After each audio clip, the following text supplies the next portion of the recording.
This one's going to end pretty quick. Yeah, Schmidt's trying to come up with a really good job of it. Falk's trying to work the body to bring Schmidt's hands down. Schmidt on his heels.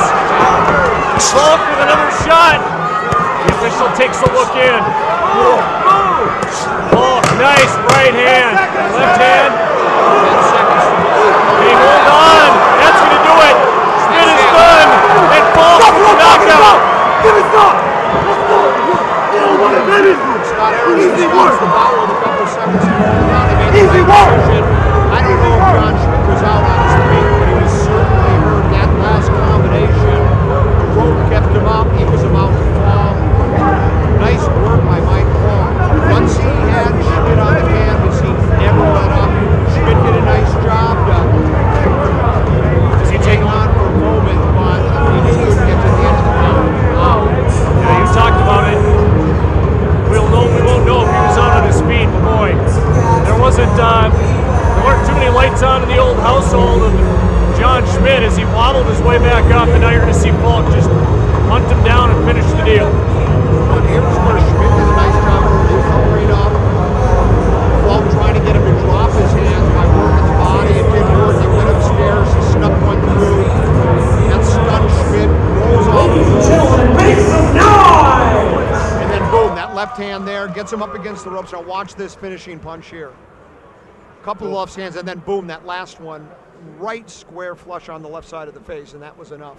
Scott Erickson stops the fight. You know, credit Falk because you're working against that 10-second. You know, I mean, you got to try to finish the thing, and it's ending the round, and he did.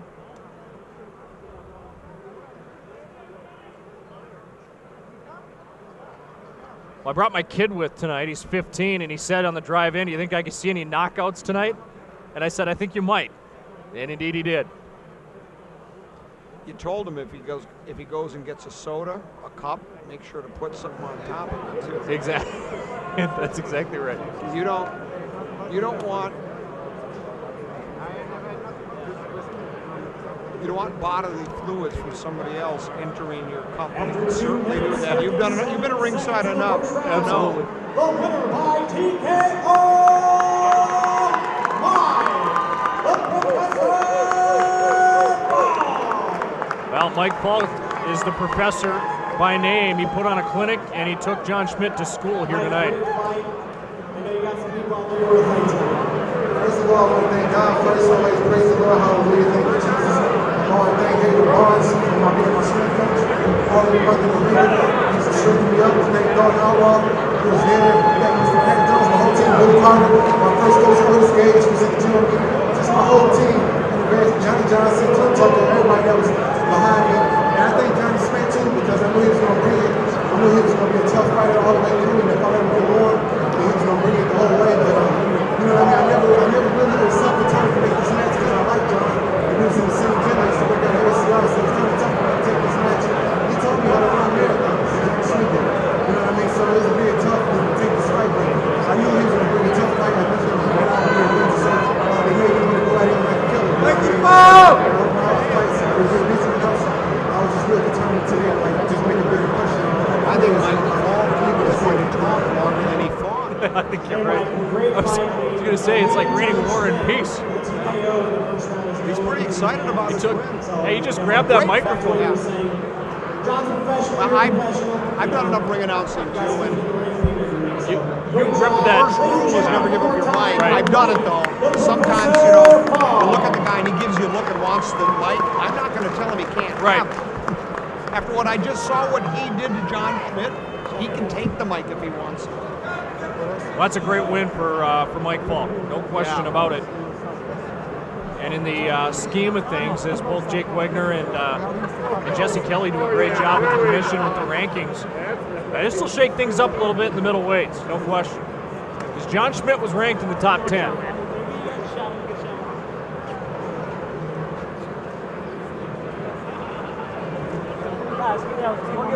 It's Tony Gragelko, Omega Presents, in the ring.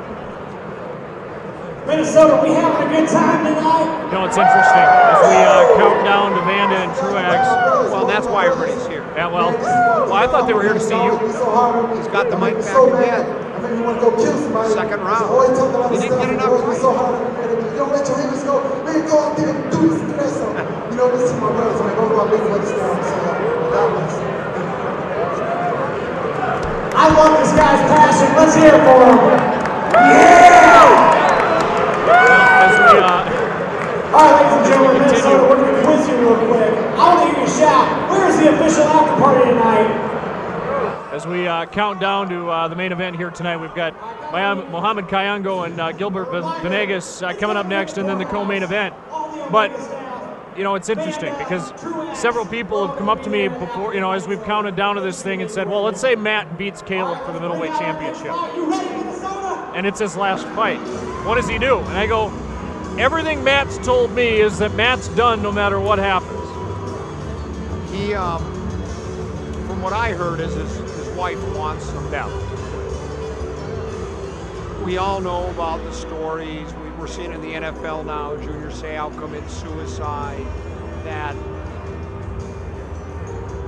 brain damage from too many blows to the head. Fighters go through it a lot. Matt's been in a lot of tough fights, he's been in a lot of wars, and your loved ones start to say, we love you, we know you still got a lot of talent, but man, maybe we call it a career, you know, and hopefully he will. Some guys hang around too long. It's hard, you know what I think happens? Is they do miss the training, they do miss the fights, they do miss the, you know, the day of the fight, getting up, coming, getting, you know, and they also miss everybody calling him, hey champ, how you doing? Because once you retire, then all the fans find that other fight, and you're not getting the attention you used to, and you're not champ anymore, and you kind of miss that. That's why a lot of guys come back. Usually they come back and hopefully if they get beat that one time, they call it quits. But I kind of think Matt might call it a career.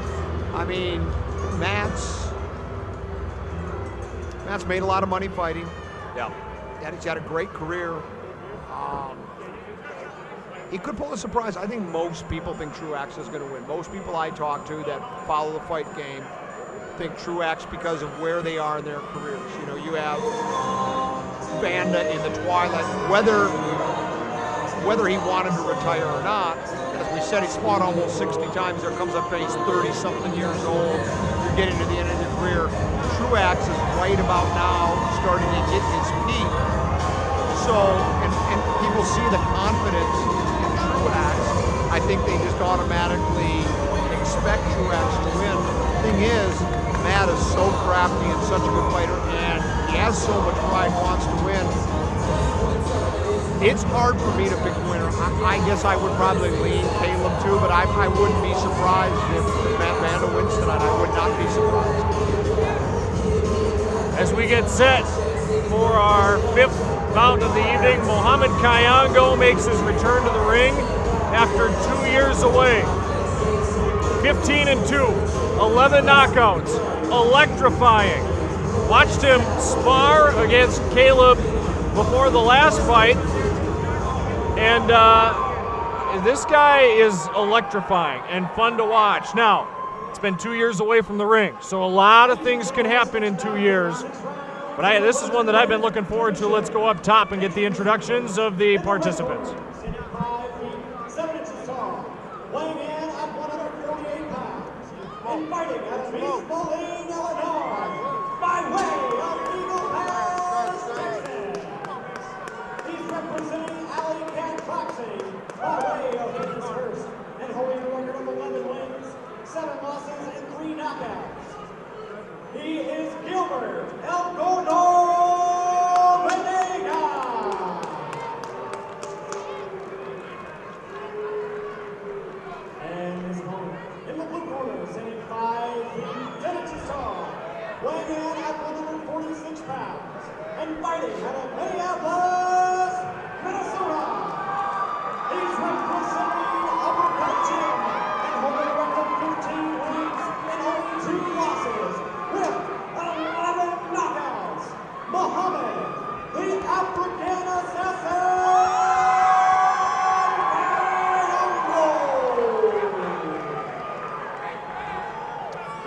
love watching Mark Nelson, international boxing referee work. He takes no nonsense. He looks at Kayongo and says, "Get your shirt off. Yep. I'm ready to fight." You know. Well, it's he like, just looked at Venegas when he started making his way to the middle and said, "Hang on, pal, we're not ready yet. Right, We'll exactly. go back." And Venegas, a slick fighter, 11-7 with 7 knockouts of his own. I was talking to Tony Grigelko, the promoter, and he goes, "You know what? This kid is good, and this is going to be one of those fights that when we talked last time about the Halton Perzinski fight, stealing the fight of the night, this one could be the one that we're talking about tomorrow morning."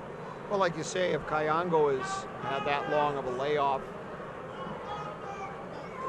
Venegas has got 18 pro fights. Looks like he's got a little power, 7 knockouts. It's crafty, yeah.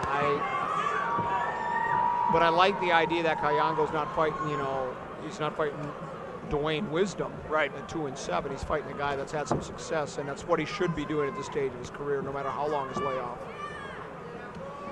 So we're underway. This one scheduled for 6 rounds, and you got a guy who's stepping back in after 2 years away and jumping right into a 6-round fight. It was interesting watching he and Caleb spar.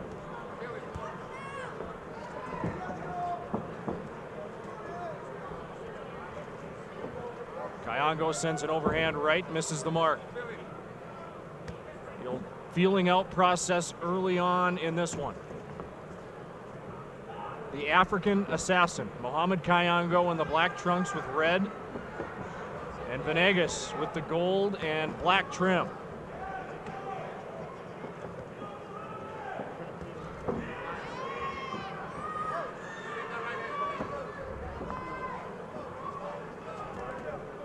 Kayongo trying to find his space with the definite height advantage, so he's got the reach advantage on Venegas.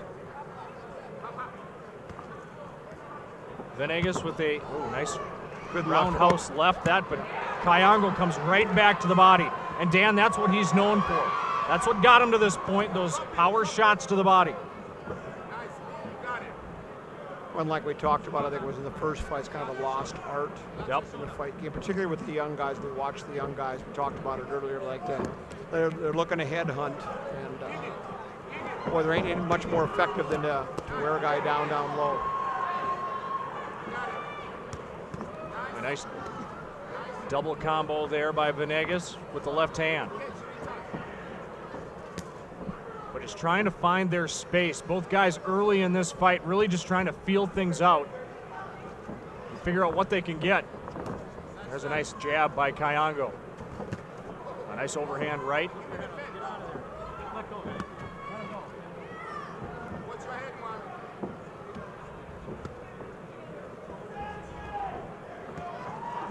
Yeah, you could see Kayongo now, he's moving in a little bit closer, and now the jab is starting to land. Before it was kind of a little short of its mark, and now he's starting to move in a little bit closer.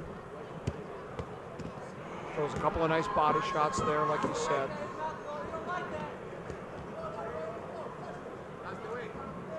Venegas trying to come back, another nice body shot. There's an uppercut with the left hand. That caught Venegas.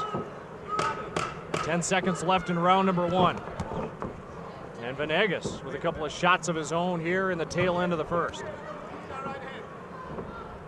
And we've reached the end of 1. Yeah, good work by Kayongo. You saw early when he was jabbing, he really wasn't landing them. They were falling short of their mark. And then as he saw, okay, I see what he's going to do in retaliation, which wasn't a lot, he started moving a little closer and he started landing that jab. Then real nice work. Take a look at the replay here. That's a nice body shot there by Kayongo. Yep. And that's, again, we talked about it. That's kind of his forte and his MO. A friendly reminder, the bar will be closing at the start of tonight's main event. So we are, 2 fights away from our main event. Yeah, nice start to the fight for Kayongo. Yeah, after 2 years away, you just don't know what you're going to get. You talked about the ring rust, and really, why was he inactive for a couple of years? I just think he just went and did other things. Okay. I don't think there's any rhyme or reason. I think he just kind of got away from it, and it's tough to find that again, though, because if you lose that drive and you start to do other things, you said it, training's not easy, and it's 6 to 8 weeks of hell. And we're underway in round 2. Oh, there's a nice, put that jab out there a couple times and then came over the top with the left.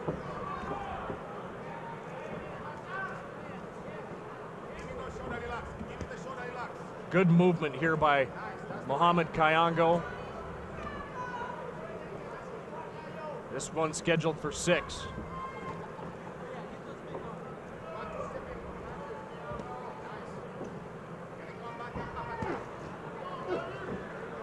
Venegas trying to stick that jab out there here in round 2. Kayongo fires back and doubles up his jab. They play peekaboo here. Oh, there's Kayongo. Peppering him with that left jab. That one hit the chin, split the mitts right down the middle. Yeah, a nice movement by Kayongo. You know, he moves to his left and to his right and in and out, and he never gives Venegas any type of a stationary target whatsoever. Nice, and he blocked that beautifully with his right hand. That was Venegas threw a perfectly timed punch, but it was blocked, picked off beautifully by Kayongo.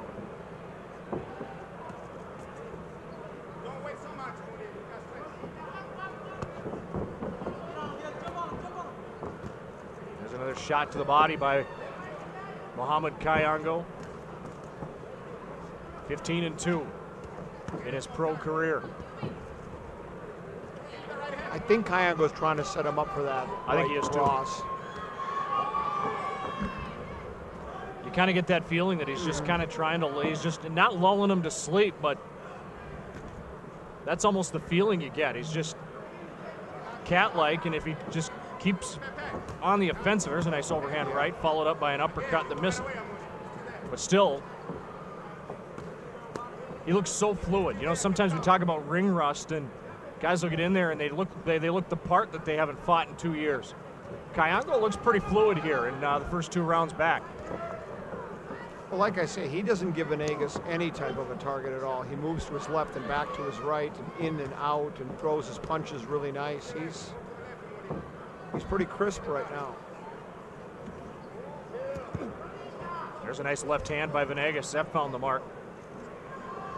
And you can tell Venegas has got a lot of pro fights under his belt. He's a good boxer too. I mean, he's good defensively. A wily veteran, says Dan Cole. There's a nice shot, Kayongo, and we reach the end of 2. Now Kayongo doing a little mugging there. Oh, you just got to show him where you're at. Yeah. Yet to come, Sir Charles Meyer and Travis Pierzynski in our co-main event. And then the one everybody's talking about, Caleb Truax and Matt the Predator Vanda, the Predator's last ride. Final fight in the career of, and I've said this, I haven't gone off my opinion on this. Matt Vanda's not going to be ever the best fighter in Minnesota boxing history, but from an overall package perspective, you're hard pressed to find a better guy when you put everything together. You put the aura when he enters the building, you put the ability to sell a fight and to put butts every 18 inches, which is what a promoter wants. And the fact that he's just a tough SOB, there's not one better. Well, what I like too is the rough and tumble image off the each side. You've seen the logo with the middle finger extended. Yep. In the ring, as clean a fighter as you'll see. No question. As clean a fighter as you'll see. I've never seen him throw a late punch, never seen him butt anybody, never seen him. And a talent. I like Matt in the ring. Always have. Always love watching him fight. Kayongo had success at that tail of that second round. And he's coming right back on the offensive here to start round 3. Cat-like on the prowl is Mohamed Kayongo, picking up right where he left off 2 years ago.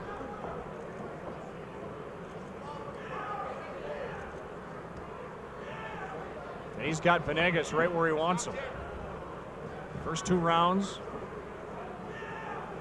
go to Kayongo, and he just continues to force Venegas backwards. There's a triple jab right there, and now he comes to the body, and a nice uppercut by Mohamed Kayongo.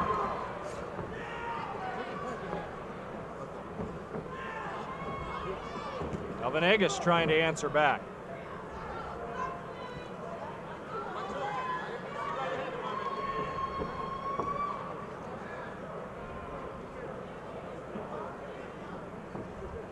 I mean, there's definitely a talent disparity here, but the biggest thing is Kayongo is just so much quicker, Right. so much faster. It's just Venegas is always just a split second behind on the punches.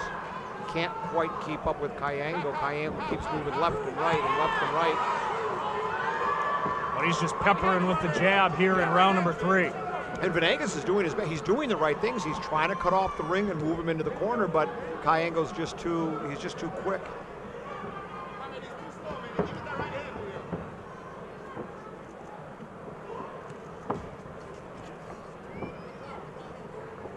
Referee Mark Nelson. Say, Venegas listened to his corner. They said, deliver the right hand over the top, and he did. He threw a nice punch. It might have been his best punch of the fight. Just landed another one as well. Venegas with the left there. Feeling a little bit more confident here in round number 3.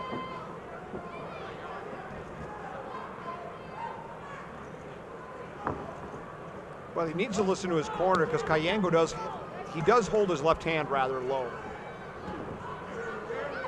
A little lower than I'd like to see, and so it's, Jason Litzau low. well, I don't know about that low, but he holds it low. He does. There's definitely an opening there. Thing is, I just don't think Venegas is quick enough to Right. capitalize. I think that might be the problem. Oh, nice combo there Yeah. by Venegas at the end of that Well, round. that was his best round of the Absolutely. fight by far. As you get a look at the replay here in one moment. Ladies and gentlemen, this next round is brought to you by Fox. This is, and you mentioned it, Venegas' best round. He did good work here, and you see the triple jab there. That was earlier on. And here comes Venegas back to work here. Starting to get a little bit more confidence, and it'll be interesting to see if he can There's carry that that right over hand, into the see. 4th round.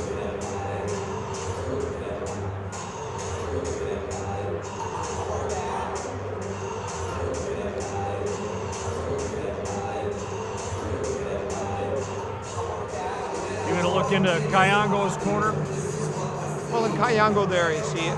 First 2 rounds built up a lot of confidence. I think I've got this guy's number, so he went to showboat a little bit and clowning around in the 3rd round. If I was his corner, I'd tell him, let's get back to work now. Let's do what we did in the first 2 rounds where we were really landing some solid shots. Round 4 scheduled for 6. Dan Cole, Doug Erleen ringside. Pete Wagner driving the controls tonight. Here on ofights.com, Omega presents Minneapolis Convention Center in downtown Minneapolis. Gilbert Venegas out of East Moline, Illinois. Not to be confused with West Moline. No, that's the bad side of town. That's exactly right. You don't want to come out of West Moline. No. Venegas, the busier fighter of the last 2 rounds.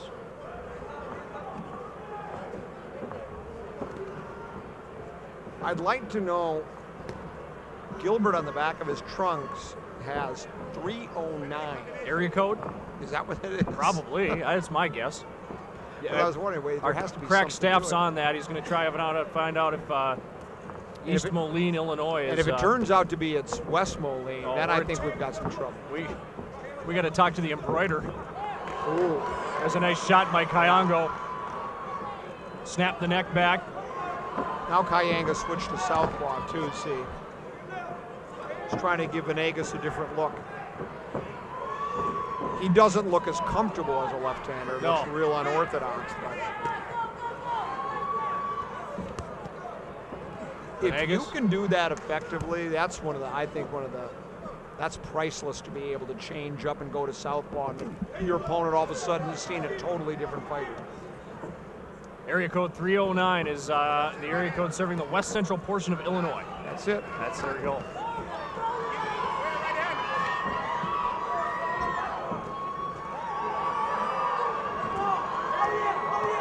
There's Venegas. That one went right over the top. Now as the fighters come together, trying to find an opening and to split the difference. By pretty even round so far here by these two fighters. Well, they certainly haven't had to look for each other. No. I mean, he hasn't had to dial long distance to find area code 309. It's right there for him. There's a nice overhand right by Venegas. Looking to come in and spring the upset is Venegas.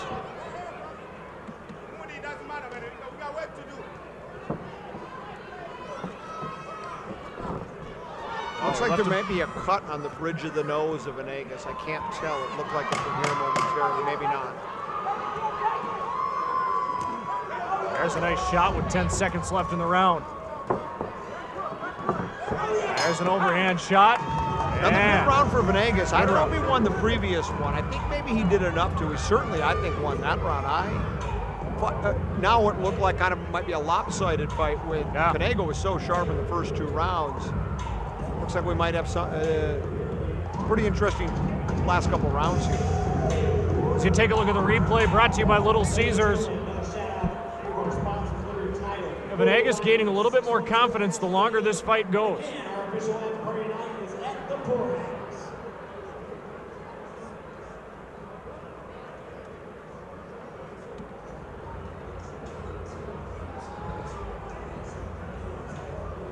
So what do you think? 2-2? I think I might have an even fight. Yeah. Yeah, if I'm the assassin, I start mugging and I start punching more is what I start doing. Well, and I was going to mention that. I mean, it's been the last two rounds, it's been Venegas who's been the busier fighter. Do you go away from the southpaw? Do you go back to what you were normally doing? Yeah, I don't think that affected Venegas much, and he just doesn't look like he doesn't have power throwing he's a right-hander, conventional.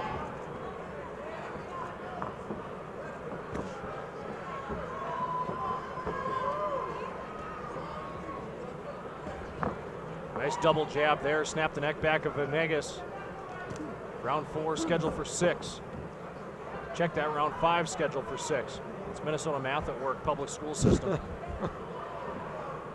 They wouldn't confuse it in West Moline. No, they certainly wouldn't.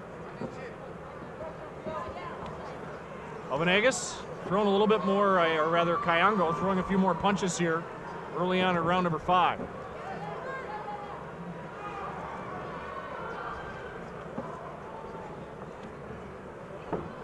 I still like what Venegas is doing here. He's just kind of hanging around. Oh, there's a nice uppercut left with the left hand by Kayango.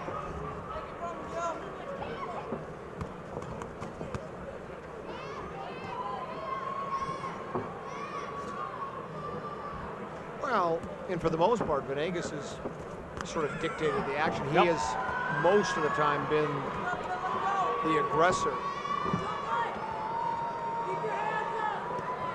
In the last few rounds, the early rounds, Kayango was on the attack, and now Venegas is the one that seems to be coming forward and dictating the action as the fight has progressed. Nice uppercut there by Venegas, found the mark. Pretty even round once again. Nice overhand right.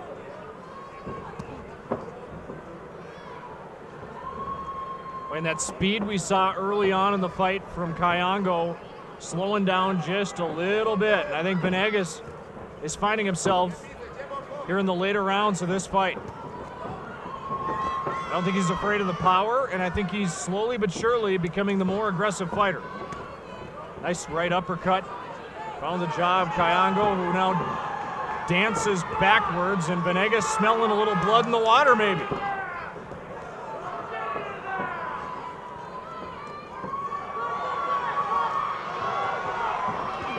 Oh, sent an uppercut from his shoelace. That one missed. Now Venegas popping back.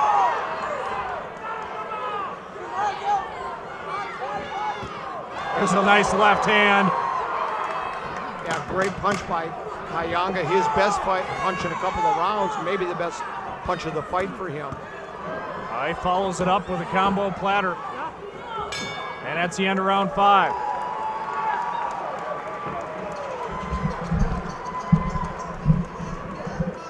You know, it's interesting because it's like you watch Kayango and you watch Venegas kind of dictate the action, as you said. And it's one of those, is it just because Kayango's just trying to lull him to sleep and rope-a-dope him, or is it because he's out of gas and out of answers? Yeah, I think maybe Venegas has provided a little sterner test than maybe he thought he was getting himself into. And the Venegas kid's a tough kid. Kayango's landed some pretty good shots, including that one late in that round, but it didn't back Venegas up. He continued to come forward. So I think it's a combination of Venegas is just real confident in his ability to trade with Kayango, and I don't know, Kayango seemed to almost especially in that third and fourth rounds, he seemed to do a lot of mugging and dancing around as if this was almost a foregone conclusion, and I certainly don't think it is. I think he's got to win this round to have a chance to win the fight. Sixth and final round.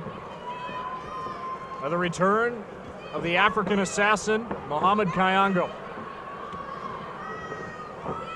Gilbert Venegas has given him everything and more he's wanted here tonight. And we talked about this one potentially having the possibility of stealing the show. And maybe not from an action perspective, Dan, but definitely from an X's and O's and a strategy. Yeah. I think we've seen a couple different things and shifts in momentum throughout the course of this 6 rounds.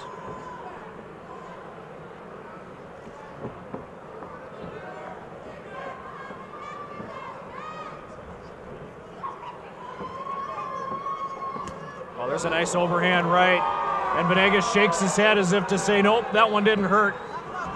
But sometimes when a fighter does that, it's a clue to the other guy that, yep, you got me, and you got me pretty good. Can Muhammad follow it up is the question. There's a nice left hand, raise the chin.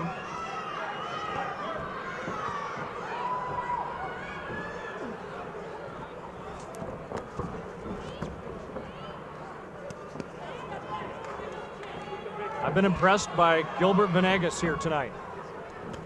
Yeah, I've been impressed with the entire card, so all fights have been competitive. I mean, you could say Mike Schmidt's fight wasn't competitive because he got knocked out so early, but it's not, I don't think it was a mismatch. I just think Falk caught him with a good punch and finished him off quick. Oh, there's a slip. Might have been a trip. Mark Nelson right away said no knockdown.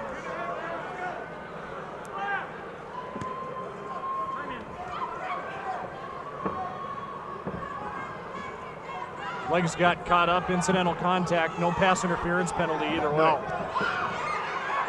There's Kayango going back to work a little bit.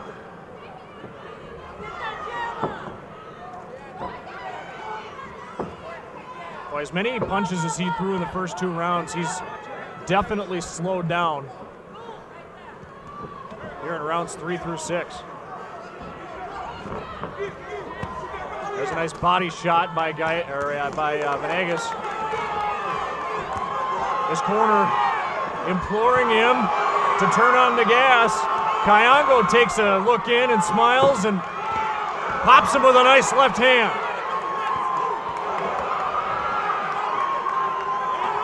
By the wild eyes of Muhammad Kayango, 10 seconds left. And Kayango going to throw punches, and Venegas comes right back at him. And that's the end of the fight. That was a great fight and a pretty even final round. It's a tough call, but interested to see what the judges say. Yeah. I mean, I like the hometown kid as much as anybody, but I don't know. I think maybe Venegas won that fight. That last round was so close. If you give it to Kayango, you could call this fight a draw. I mean, certainly nobody dominated anybody. I mean, the first 2 rounds I thought were clearly Kayanga's. Middle rounds appeared to be Venegas. I thought the 5th round definitely was. And then this round here, Kayango landed some pretty good shots. He should have started doing that about 2 rounds earlier. Easy for me to say sitting ringside. That's not a bad camera. That's not a bad picture. MinnesotaBoxing.com will have pictures of all the action here tonight. Jesse Kelly does a great job. You see Tony Gregelko in the ring there, talking to Muhammad. And we said this one could steal the show. This one could be the fight of the night. No question, up until now, it is. Now, we've got work yet to do, but not a bad little scrap. No, good fight. It was.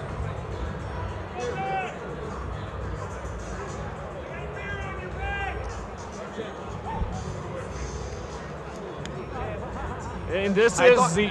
I thought Venegas won. I think he did too. I'll be curious to see if he'll get the decision, though. Kind of the old adage, and if you're going on the road, you know you got to knock the guy out. That's what I told Matt when he went down to Mexico to fight Yuri the second time. I said, you knew you weren't coming out of there with a decision.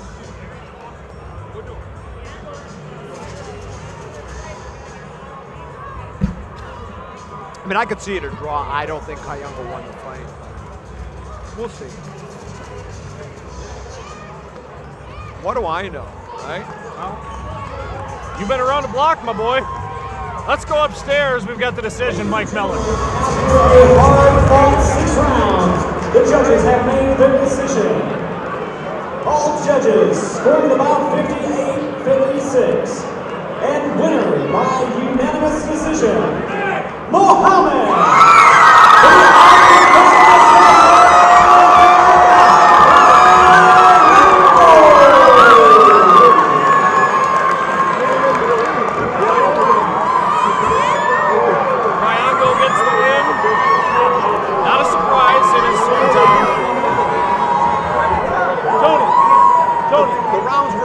That's the beauty of boxing, or some would say the bane of boxing, that some people watch a fight and go, what did I miss? Yeah, what did I miss? You know, did his seeing eye dog decipher his scorecard for him? I thought it was a close fight. I didn't take the question. Undercard fighters, a reminder, make sure you head back to the locker rooms to get your paycheck. Well, that's one of the great things about this sport. You got two guys in the middle of the ring that absolutely pound the living you-know-what out of each other, and then afterwards, they hug each other, they give each other high fives, and they move along. You know, it just, I don't know. I just, you sit and you wonder why this sport doesn't get more coverage, and kudos to you for giving it the coverage it deserves. And we lost one of boxing's best ambassadors in the last year. And I know Dark Star was near and dear to your heart, and that's a tough deal. But to give this sport in this state the coverage that it deserves, as kudos. And I try to pump your tires because you don't need it. Okay, thanks. I just had a discussion with someone just during before this fight. And I think, are we doing a national anthem? Or I think they're just going to sing. Yeah, turn me up a little bit. There we go.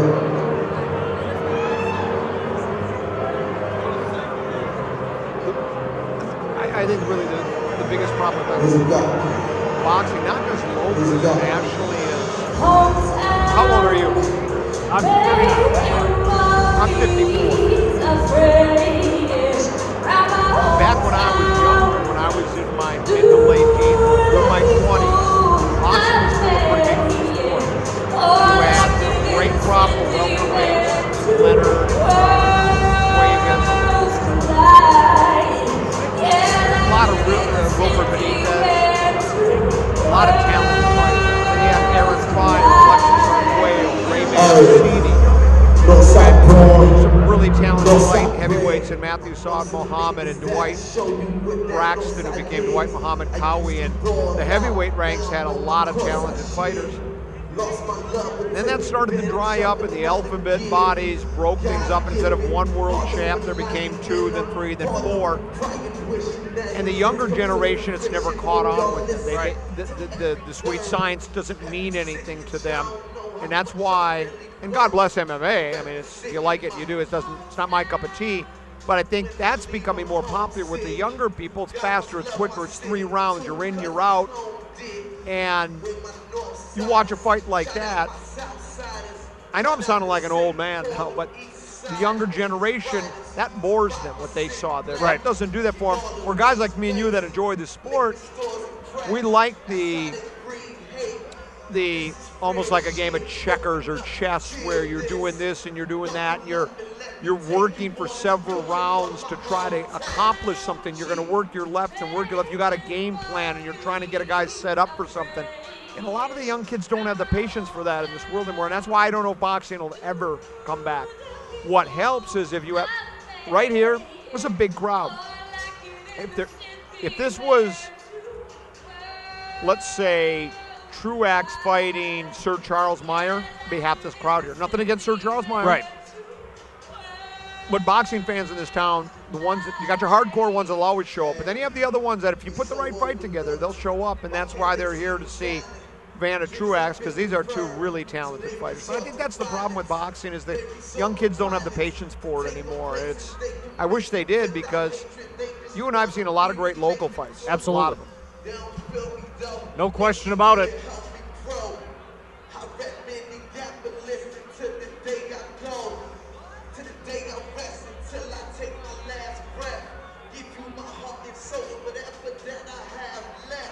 This is right in your wheelhouse, isn't it? I'm a rap guy, you know that. I know you are.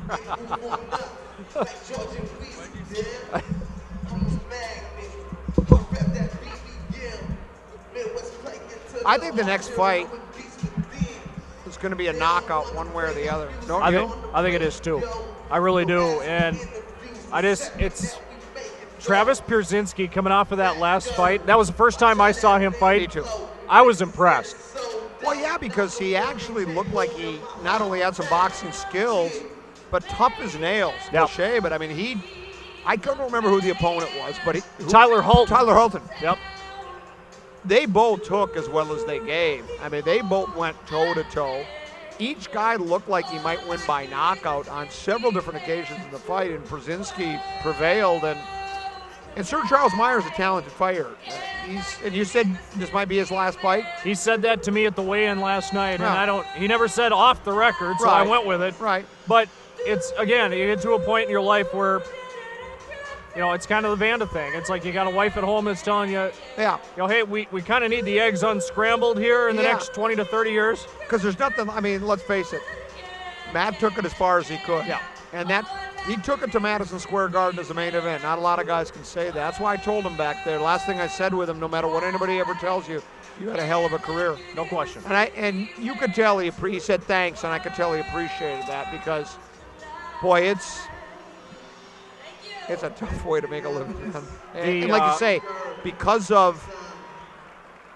it's not mainstream anymore Right. like it was years ago, you're fighting in anonymity a lot. You're working and people don't know who you are, and there's so much politics involved, and it's not organized like Major League Baseball, and Right. hockey, and football, and basketball. It's just a real tough way to make a living, and Vanna's accomplished a lot. It was fun putting the behind the brawl segments together, especially his, and it was interesting because one of the things he told me about in the back tonight was I didn't realize how much I actually did, and I didn't realize how emotional I was going to be tonight. And he said, "This is tough," and he goes, "I don't want you to say anything to me because I appreciate you what you did putting that together, because I think it made me realize and think about what I've given to the sport and what the sport has given to me." And Matt's not exactly the most sentimental fellow, and but I think he gets it. I hope whatever happens tonight, win, lose, or draw, he deserves a standing ovation when he steps through the ropes for the final time and walks back to the dressing room for what he's done, because he's carried the mail. He's shouldered the load for Minnesota boxing. He's been the cover boy. You said it. He main evented Madison Square Garden.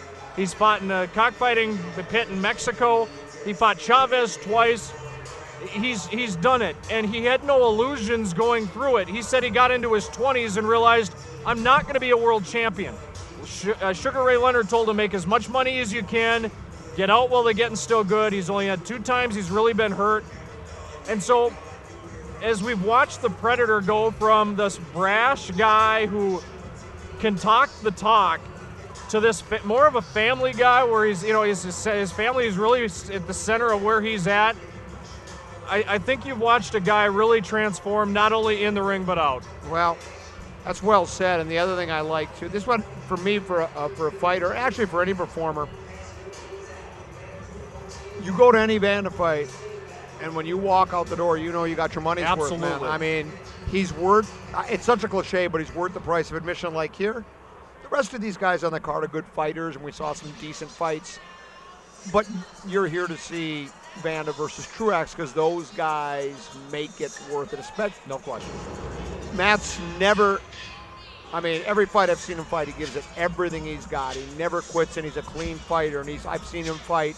He's fought Coley, and he's fought Bonsante, and et cetera, et cetera. He's fought any big name in Minnesota. He's fought. He's never ducked an opponent, and I love watching him fight. Phil the Drill Williams fights them all. I really like watching him fight. He's a good fighter. And there's this aura. There's this buzz when it comes to Matt Vanda.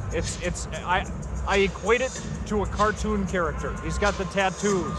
He's everything that you look at a boxer and you're like, this is what I would hope this guy would be. He's got the rap down. He's, you know, I mean, he brings a crowd, and then he doesn't disappoint. So many guys can do one thing but not the other, and that's why when I said he's the total package, he is. And Minnesota boxing's going to miss him if this indeed is his last go. Yeah, I think you're right, and I think it will be his last fight. I do too. There's nothing to fight left for. There's nobody left to fight in town. Who are you going to fight? No, for sure.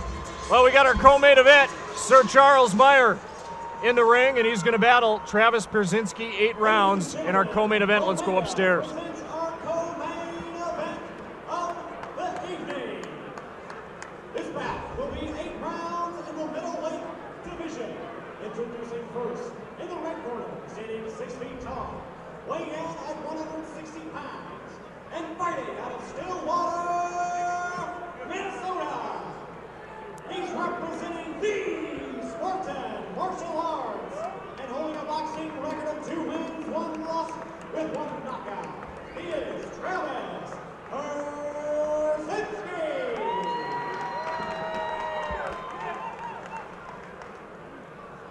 And his opponent in the blue corner, standing 6 feet 1 inches tall, weighing in at 159 pounds, and fighting out of Coon Rapids, Minnesota.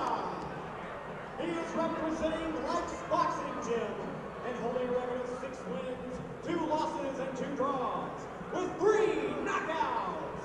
He is Sir Charles Meyer. And I owe Charles Meyer and his entire fan base an apology, because at the last fight, I made the gaffe of all gaffes. You did. I did. I said that his favorite fighter was, I believe, it's Tommy Hitman Hearns is his favorite fighter. Okay. And he just mouthed to me, he looked at me and pointed at me, gave me a grin and said Tommy Hearns. And I can't remember who I said, but it wasn't Tommy Hearns. And so he patterns himself as his fighter growing up. He always loved the Hitman, loved watching Tommy Hearns. And I can't remember who I said, but I know it wasn't Tommy Hearns, and he's never let me forget about it. Not a bad favorite fighter. No, not at all. So here we go. This one's scheduled for 8.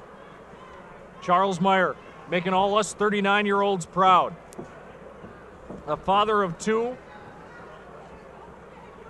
I had no idea he was that old. I would never guessed and you it wouldn't, either. you know. And it's one of those things. I mean, I would have thought 37, 38. No, Yeah, but not just kidding. 39. Yeah, not Oh, 39. me or him? Well, yeah, I think you're fudging. I think you're. I'm doing a lot of things. Fudging's not one of them. All right. Trying to find each other here. And again, we talked about Pierzynski. You're not going to need MapQuest to find him. No. He's going to be right there in front of you, and Charles knows that. But one of the things Meyer talked about yesterday to me is he's a little bit quicker than I thought he was. Watching tape back, and he covers up really well. So there's not a lot to shoot at if you're trying to set that jab. There's a nice shot to the body. Well, and Pierzynski's got that real straight stand-up style, almost.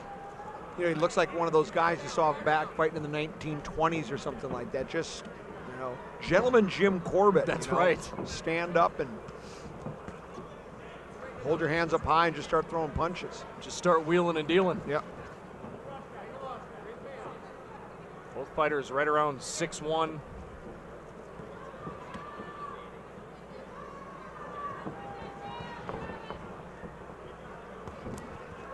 There's Meyer, comes over the top.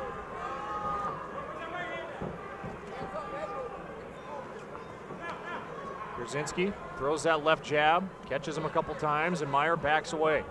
You know, Meyer and John Schmidt and Caleb Truax all working out of the same gym, so how's that for a trifecta working each other from a sparring perspective? Doesn't get much better than that.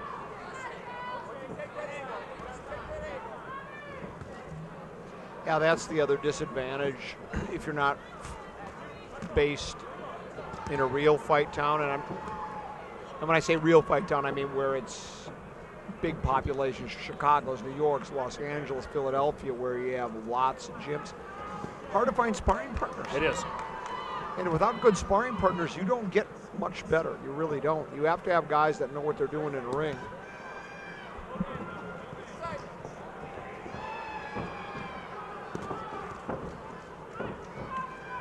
Pierzynski wearing the silver and black trunks, and Meyer in the black and gold.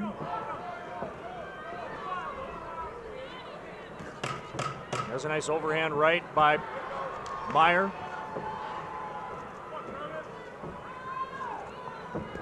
Oh, nice shot to the body by Sir Charles Meyer, and that one ends in the round number 1. That might have snuck the round out for Charles. I think Charles won the round. I think he was busier. I think he was more aggressive. He mixed his punches up more. I think Pierzynski was satisfied just breaking a sweat, warming up to see what Charles got.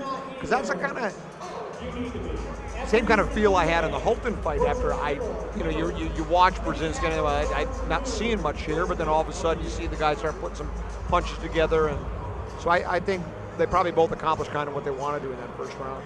And that first one's always, especially when you're going 8, that first one's always kind of, let's just get to know each other and figure things out. It's like a first date. Yeah, very much like a first date. Not much clutching and grabbing, though, on some of the first dates I went on, but... Well, we'll save that for another time. That might be another pay-per-view. Common's Tales from the Dark Side? Back seat of the 1960 Chevy out where the woods it. got heavy, as Bob Seger once sang song. Round number 2 in the co-main event tonight from the Minneapolis Convention Center. He's Dan Cole, I'm Doug Erleen, Pete Wagner driving the ship, and we're here along with 5,000 of our best fight fans here tonight. We're here with our friends, that's right. Of course, mine wasn't a 60 Chevy. I'm not quite that old. It was a 68 Oldsmobile Cutlass Supreme 4-door. The Gutless Cutlass. Yeah, a white vinyl top. Yeah. Baby blue. Beautiful car. First car I ever owned. Kind of car where you fill it with gas and it doubles in value.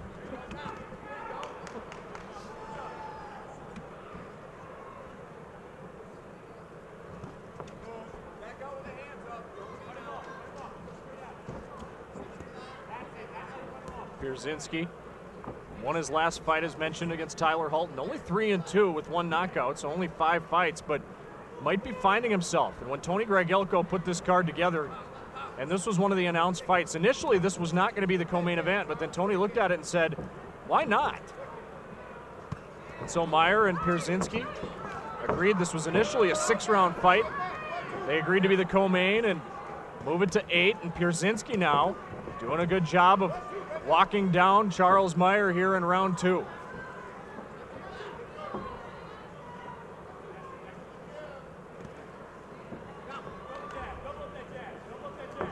Corner of Pierzynski telling him to double that jab. There's Robert Brandt over there in the corner once again. A nice shot to the body by Charles. Pierzynski coming right back. There's a nice left. Sticking that jab out there.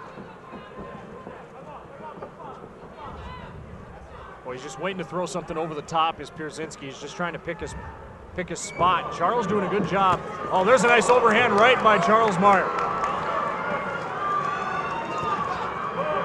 Yeah, ducks that him. may have been the best punch of the fight by either fighter. A nice double jab there by Pierzynski. This is exactly what we talked about between the last two fights. There's a nice shot by Pierzynski. Caught Meyer. We talked about the strategy and the X's and O's and how you just, as a fighter, you go through the first round and you try to, you're trying to get to H, but you need to go through the first 5 or 6 letters of the alphabet to get there. So you try to formulate your game plan, and here's what we need to do to set this up.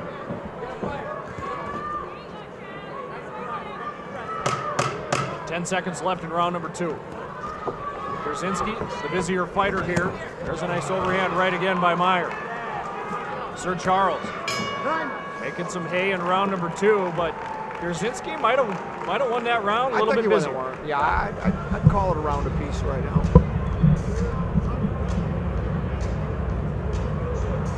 Let's get a look at the corner. Jimmy Marine, Tom Halstead working the corner. What do you think they're talking about? Oh, I think they're telling them to make sure you get off first. I mean, I think that's the most important thing for me. I mean, some guys are counter punchers, but I like getting off first. Let him know who's boss. Get that chip. Don't let him get any chance to get started at all.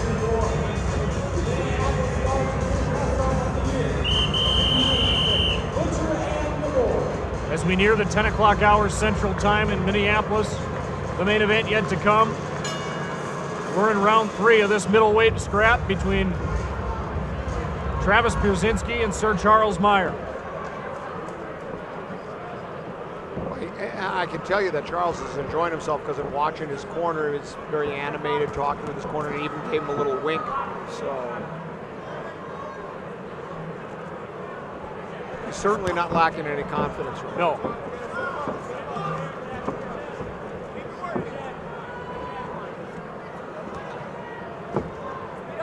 Trying to work the body as Meyer.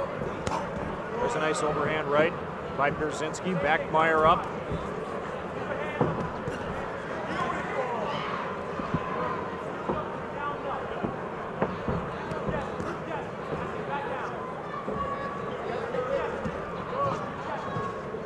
It's interesting watching, Pierzynski when he's throwing his punches here. He's leaning in a little bit. He's almost reaching. It'll be interesting to see if Charles can time him, duck it, and then come in with something hard and heavy. Well, that would be the thing to do. I think you're right. That's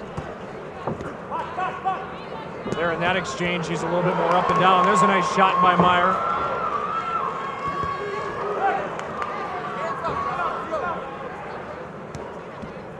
Kind of interesting watching Charles here. He's kind of throwing punches from all different angles. And that jab missed by Pierzynski, and he got caught by one of his own coming back from Charles.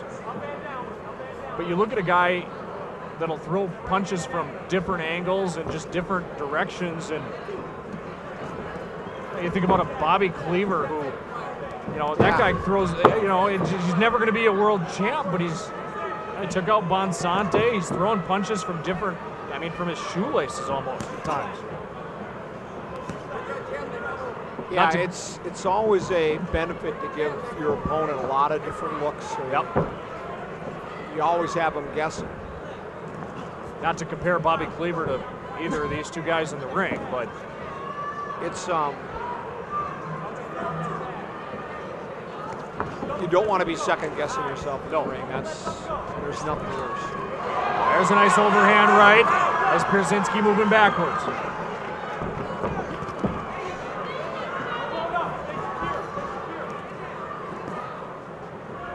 Nice shot to the body. That's one thing we haven't seen in this fight, and I didn't necessarily think we would be a lot of body work.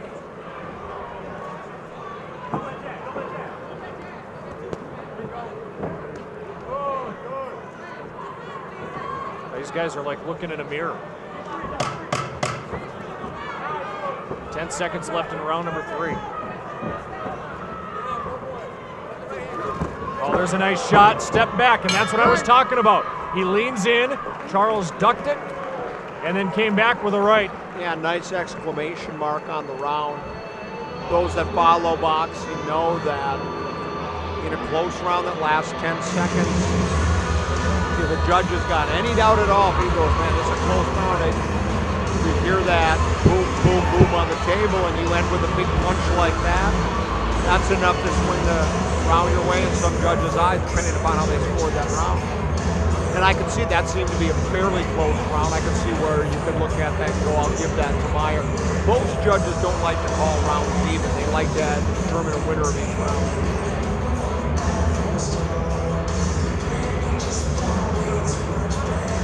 So we head toward round number 4 in our co-feature.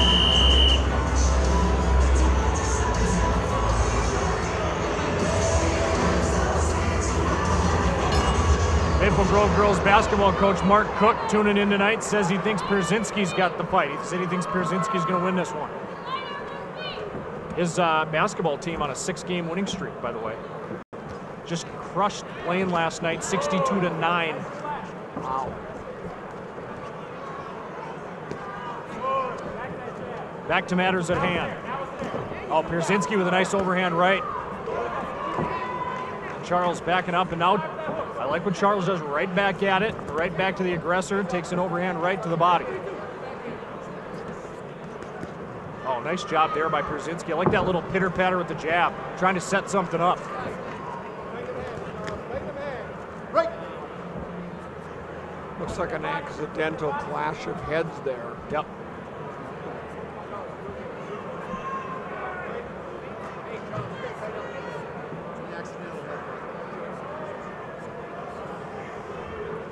Fighters will clear the smack cobwebs. dab in the right eye of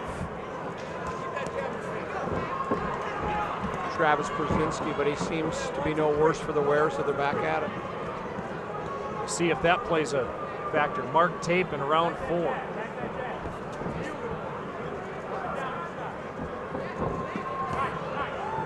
Pierzynski, the aggressor, after the incidental headbutt. Still squinting that right eye, though. We'll see if that plays a part. But again, it's one of those situations that it's at least he's making him think about things, even if he may not be able to 100% see where he's going. Meyer tried to throw something there over the top and missed. Oh, there's a nice body shot.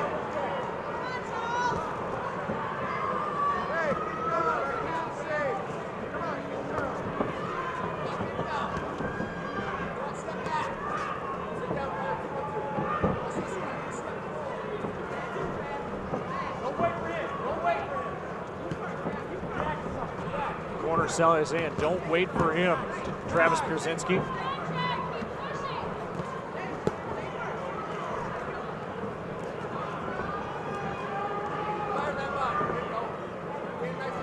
And Tom Halstead in the camp of Charles Meyer telling him go to the body. And he obliges his coach.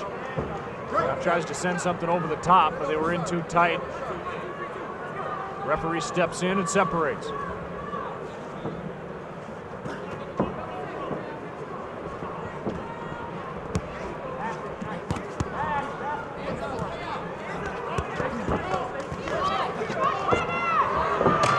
Pierzynski, 10 seconds left in the round. This is where Meyer's made some hay, and both men throwing punches and bunches. Oh my goodness.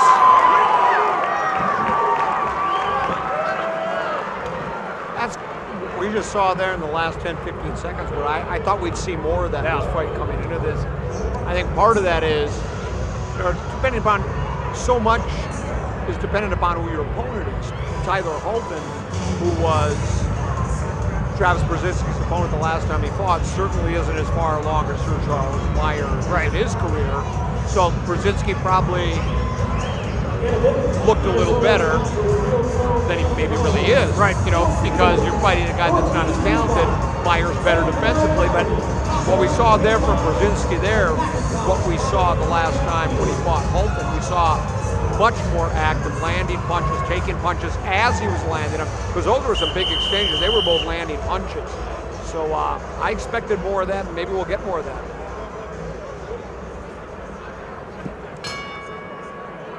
Here we go. The fireworks began at the end of last round. Can they continue? It's an awful brisk pace.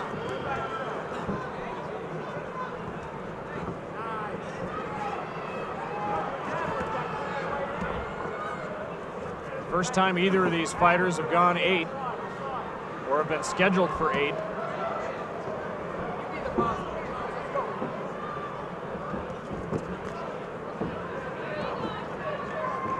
It's interesting.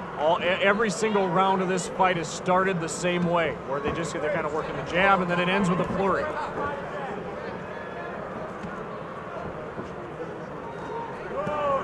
Pretty even.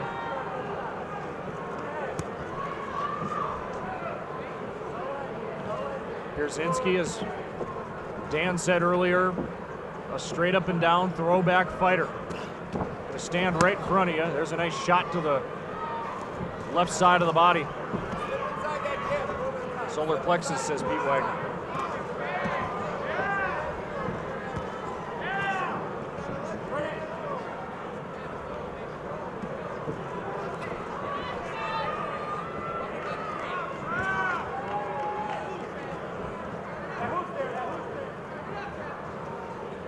Oh, there's a nice overhand right. Boy, he absolutely sent that one. And caught Pierzynski flush on the left side of his head. There's a nice body shot again. And Pierzynski fires right back. Back and forth we go from the convention center in Minneapolis. Another nice overhand right.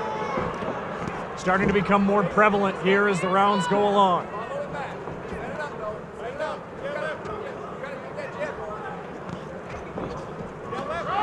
Pierzynski walking Meyer backwards. Didn't throw any leather though, didn't? Right. Just started walking towards him, but he didn't throw any punches. Oh, there's a nice shot. And Meyer answers back, snaps the neck.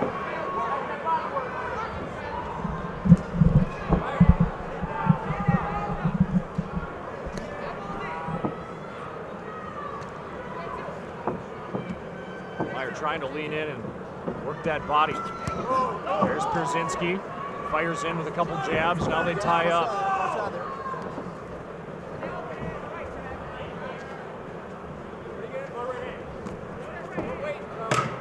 10 seconds left. And now's where we'll probably see more action. Nice job by Pierzynski and a nice shot to the body by Meyer. Touch gloves at the end of the round. This is a chess match through 5. Well, I'd like to see, and I thought it was about to happen in the middle of that round. There is some, I thought I noticed some blood there. It seems on the inside bridge of the nose, kind of near the eye socket on Charles Meyer's left eye. Seemed to be, if it wasn't blood, it certainly wasn't welt. And they're working on that right now in the corner. But I kind of thought what we saw at the end of the previous round, we were going to see a lot of that in that round. I thought they were both kind of saying, let's stop messing around. Right. Let's see who's got the best stuff here. And I think the crowd wants that right now. It's funny. This crowd has been very patient, hasn't been real loud, because there haven't, in any of these fights, there haven't been a lot of great exchange other than knockout, but I just think people are waiting for Truax and I think they're saving it, and Pierzynski's not coming out in the 6th round, firing. Boy, a little jump to the step of Travis Pierzynski, and Meyer's got to find that intensity and match it.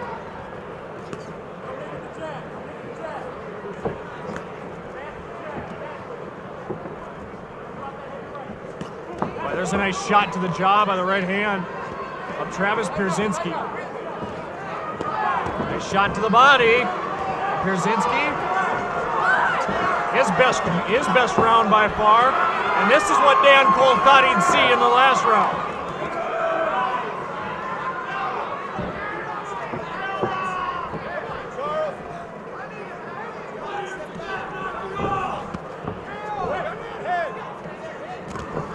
There's a nice shot, both guys firing.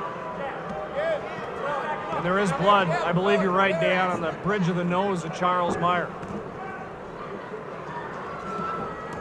Oh, there's an overhand right once again. And now he's going to get the jab. Boy, he can settle in and he can have that whenever he wants it. Yeah, he followed up with a nice left with that, too. Put together 2 nice punches. He needs to do more of that, more combinations. Because Brzezinski's starting to get more confident as the fight goes on. I'm thinking he's starting to think he can size Sir Charles up here. Meyer working the body once again. The main event yet to come here tonight. But we're locked in a dandy. Myers throws a couple jabs, follows with a right to the body.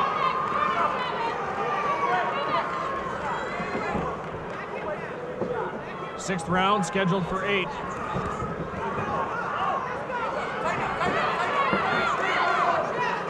Very Hitman Hearns like there. A little bobbing and weaving, dodging punches.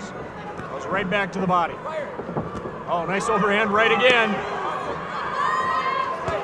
There's a left hand, found the jaw. That's one thing about Pierzynski. When he traded with Halton, kid's got a chin.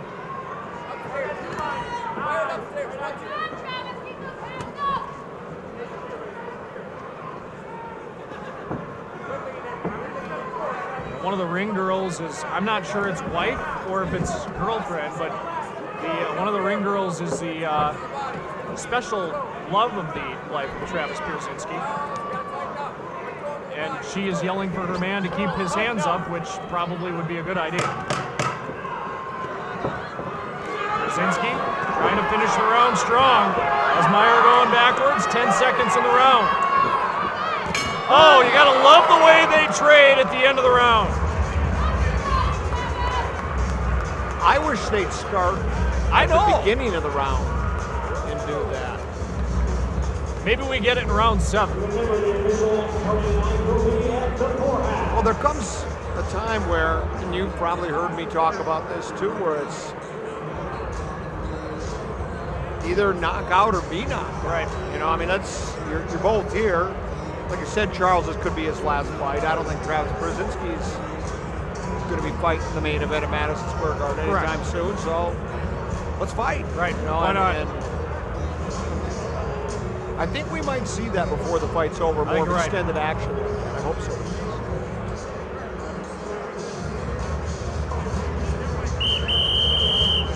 You have Meyer ahead a little bit. Yeah. Round number 7. And again, I like the way Travis came out in the beginning of that last round. The aggressor, but then slowed down towards the end.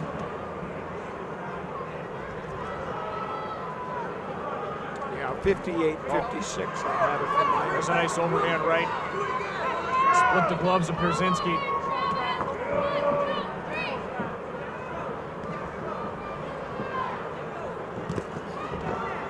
There's another nice shot. There's working the body, and then he sends that overhand right. That's been the story. Same verse every single chapter. There it is again.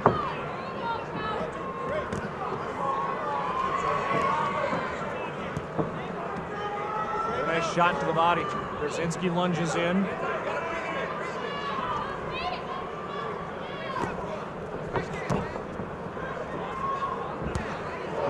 Oh, and that one hurt him. Oh, that's what he was waiting for all night long. There it was. Just like the Hitman. Big left hook. Absolutely. Right on the button. Tells the ref he's okay and follows it up. Smelling blood in the water. Oh, and he came with the left hook that time. We'll see if Meyer can close the deal. He's smelling blood here at the convention center in downtown Minneapolis. Pierzynski looks to be gassed here in the 7th round.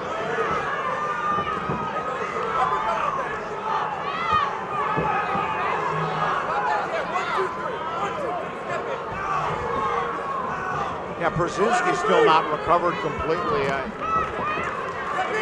Charles could put together a nice combination. I think he could finish this fight right now. Meyer with another good left hand. Takes a peek in. There it is. He's got him up against the ropes.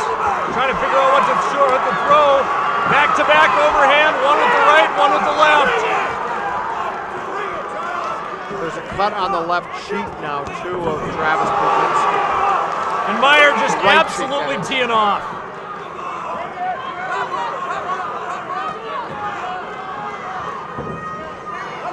Nice shot to the body by Sir Charles Meyer. Trying to finish the deal.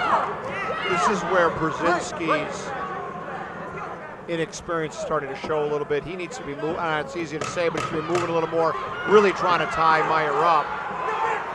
10 seconds left in the 7th round. And to round 7. He got out of the round, though. He did. The kid is tough. Yep. No question. As we'll get a chance to take a look at the replay. Brought to you by Little Caesars. There's the shot that rocked the world of Travis Brzezinski, the left hand. It wasn't the overhand right. Watch it again. It's not the overhand right, Dan. No. It's the left hand. No, it was left. No, it was left hook, yeah. That caught him and sent him backwards. So after he'd been UPSing the right, here comes the left. Boom. Right on the bridge of the nose. And sends him reeling. But again, credit Brzezinski for hanging. And we'll see if he's got enough. He's got 3 minutes left.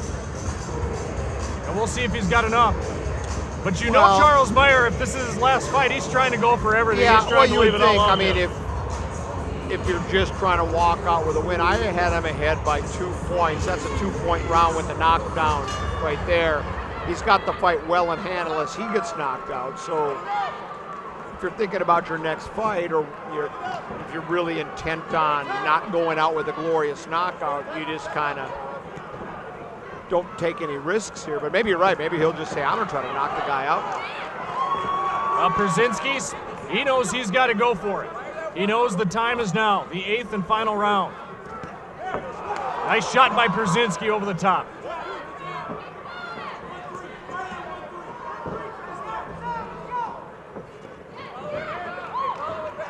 Tries to throw that left and he ducks. Does Meyer. There's a nice overhand right. Shot to the body.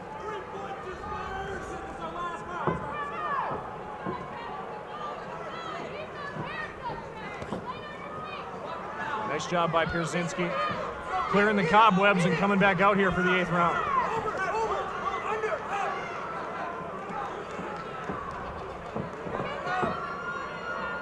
Travis, not wincing, but definitely squinting. He got hit pretty good there, too, with the right hand.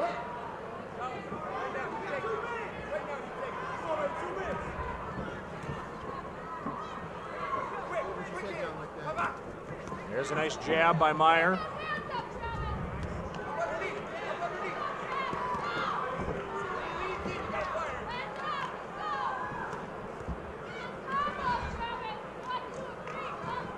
Another nice shot to the body. Halfway through this 8th and final round. Meyer had Brzezinski down in the 7th, couldn't close the show, and he ducks it again.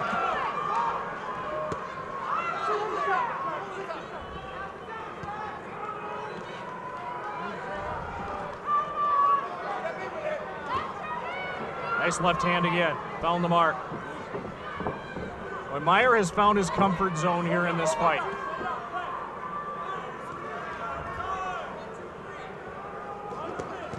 There's a combo. And there's another one, and a wild left hand, but that's the one that caught him flush before that knocked him down.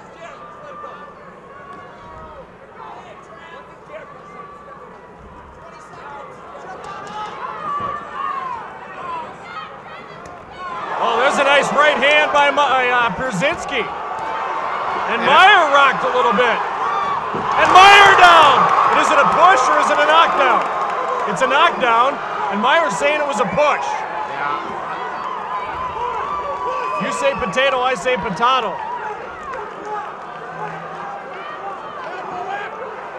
I thought it was a push as well. And that's it.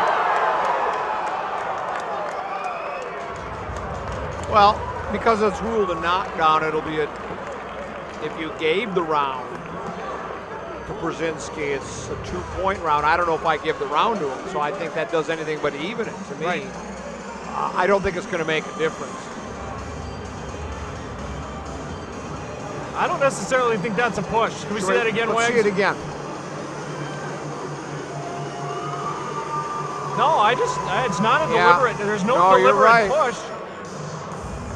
They get tied up, and we got it slowed down a little bit here. Yeah, no, he's going yeah, back. that's a If knockdown.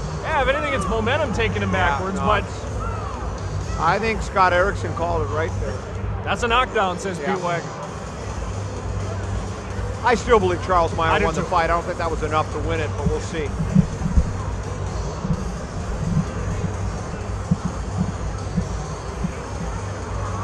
A good fight in our co-main event.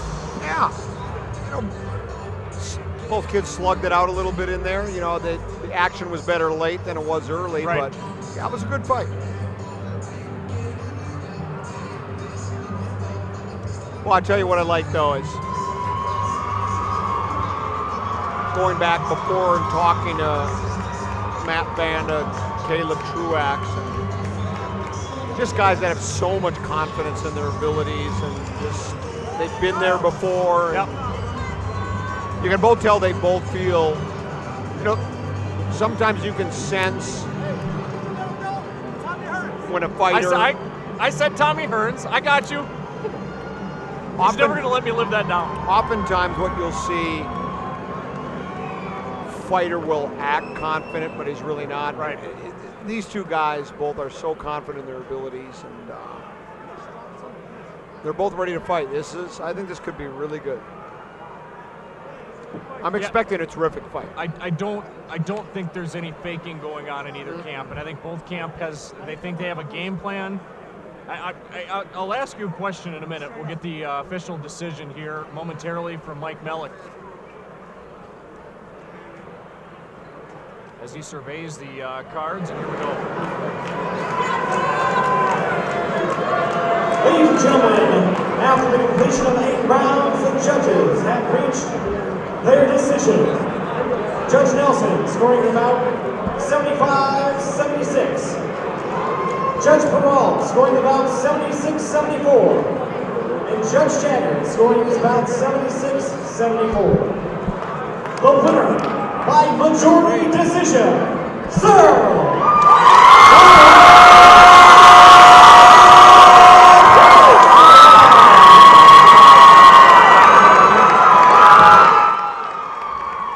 So Charles Meyer with the win. Close fight, Yeah. as was indicated on the judges' scorecards. I thought so as well, and I thought it was the right decision. Absolutely. Let's see if we can get comments here from Charles Meyer. Pete? My wife is sitting behind me, so all the kids are watching. This might be Charles's last time fighting. So I want to say thanks to everybody who came out here. We'll go home, talk to my family, and see if that's the right decision for us to do. I love all you guys.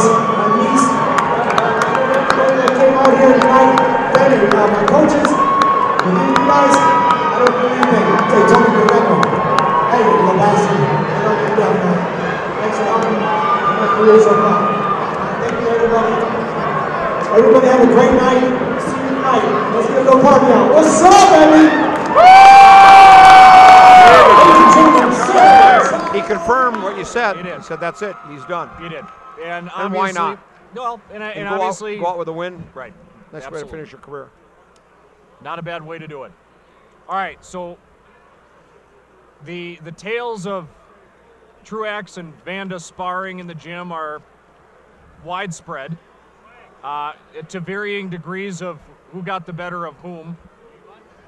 What I will say is this: that happened a long time ago. I mean, and in boxing terms, we're talking like 3 or 4 years. And so Caleb is a different fighter now than he was 3 or 4 years ago. Than he was a year ago. Absolutely. And so the question to you, Dan Cole, is this. Does Matt Vanda think he's going to get Caleb Truax A, and actually the Caleb Truax that we're going to see, or that he's going to see, is Caleb Truax B?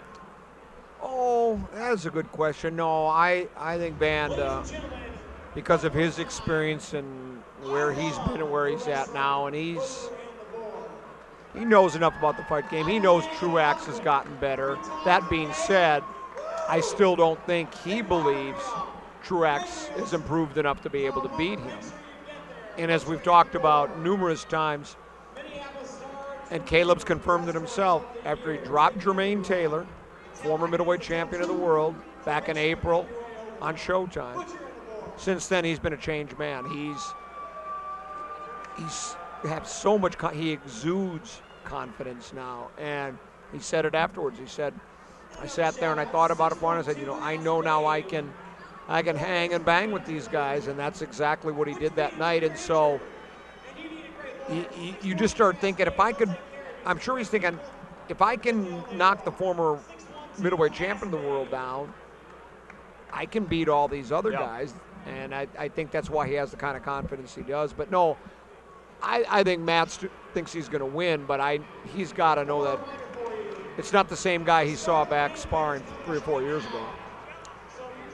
It's interesting because I think Caleb has developed an offensive game off that Taylor fight. And I think he'd be the first to tell you that if I would have started that a little bit earlier, I think he probably would have had him. And so you look at that and what he's done since. His offensive game has come. He's always going to be a good counterpuncher. That's always going to be his deal. But he's figured the offensive game out, and he's forcing the issue a little bit more, which is a great thing. Well, yeah, exactly. There have been over the years a lot of counterpunchers that have been very successful, won a lot of fights, made a lot of money, and won championships, but not as often as the guy that dictates the action and comes to fight. And Caleb always has been a guy, he's always previously, early in his career, been a slow starter, kind of wait, bring the fight to me rather than take the fight to the other fighter. And I think be interesting to see how he approaches this. The two styles of this, they always say it's such a cliche, styles makes fights, and Vanda's always been an aggressive fighter, but a smart fighter, and Truax has been more aggressive and been more of the, he's been more of a, the attack mode to start a fight, and I think we might see that tonight. It'll be interesting to see what happens. I think early on we might get a real good feel how the two fighters are going to approach it as far as their game plan goes. As we wait for the main event, we're going to get the national anthem, and we'll get down to brass tacks and get down to business. This is a fight that, there hasn't been the venom, and I think both guys respect each other. And as we go up top, we'll have the national anthem. And I want to hear a shout out. Remember, ladies and gentlemen, the reason we are able to have events like this is for those servicemen and women serving overseas, currently in Afghanistan, Iraq, around the world. I know a few of you tonight, Specialist Smith, Private Dave Easter, my lovely wife, Sergeant Machouk, Sergeant Kim Glenn. I'm sure there's plenty more out there, but let's hear a big round of applause for our troops tonight, ladies and gentlemen.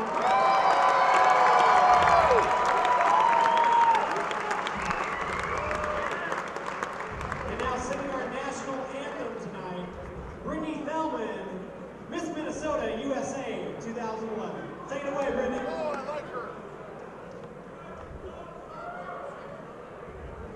Oh, can you see by the dawn's early light what so proudly we hailed at the twilight's last gleaming, whose broad stripes and bright stars through the perilous fight o'er the ramparts we marched were so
evening. Truax Vanda.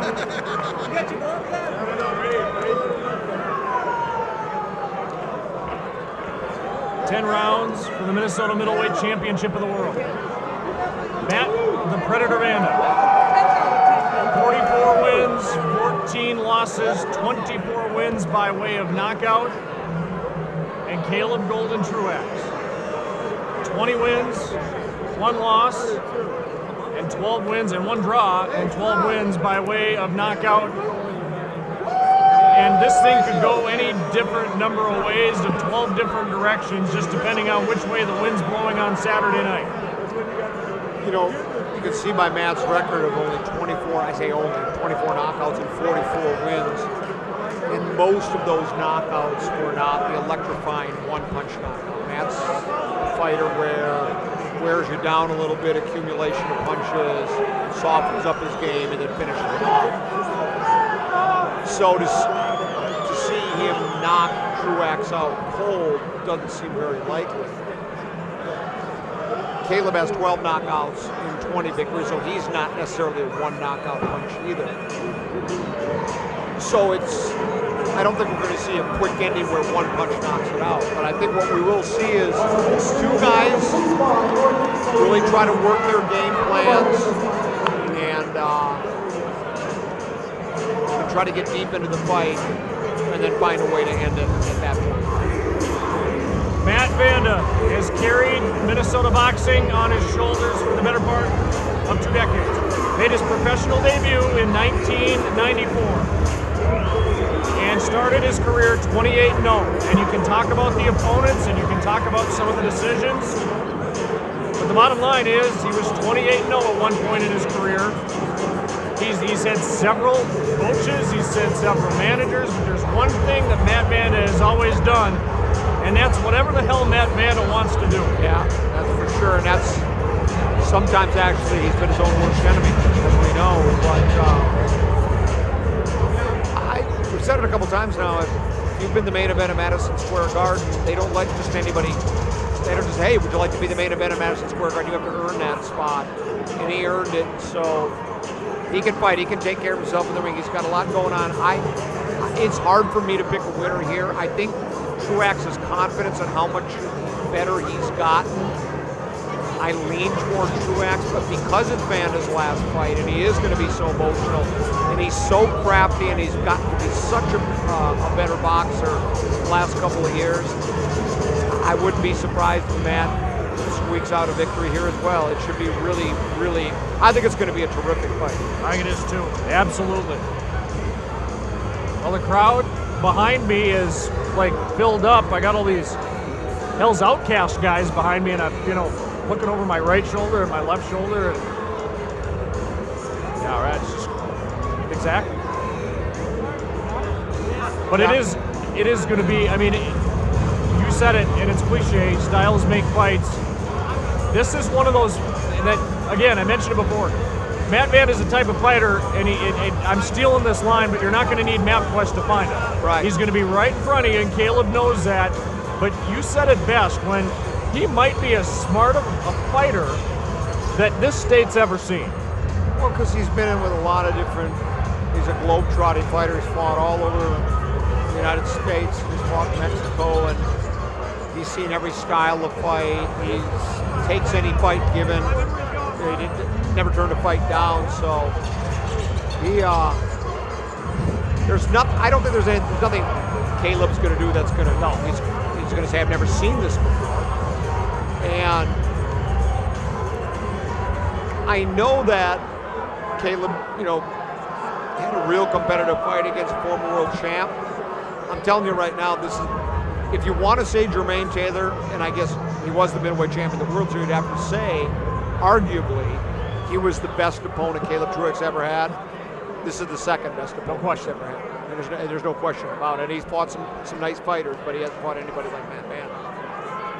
Matt Vanda's last fight a year ago, suspended for failed a drug test, right, which is something that has plagued him throughout his career.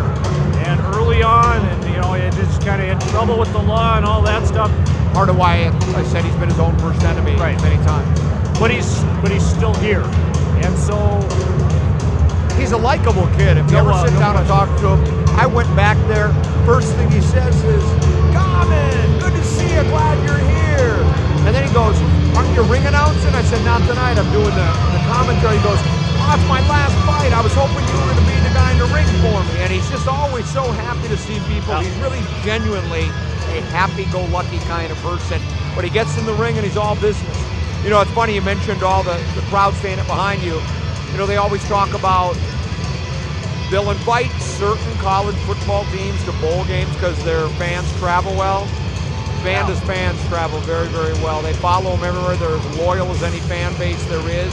Maybe not as many of them now. You know, after you get to that point where you make or break your career, and he was at that pinnacle and got some big fights, and then the big fights don't turn out exactly what you want. Finally, you see you're not in the national picture anymore. And the fans start to not maybe come out as much if they see you're fighting a guy that might not have a big name like a Truax.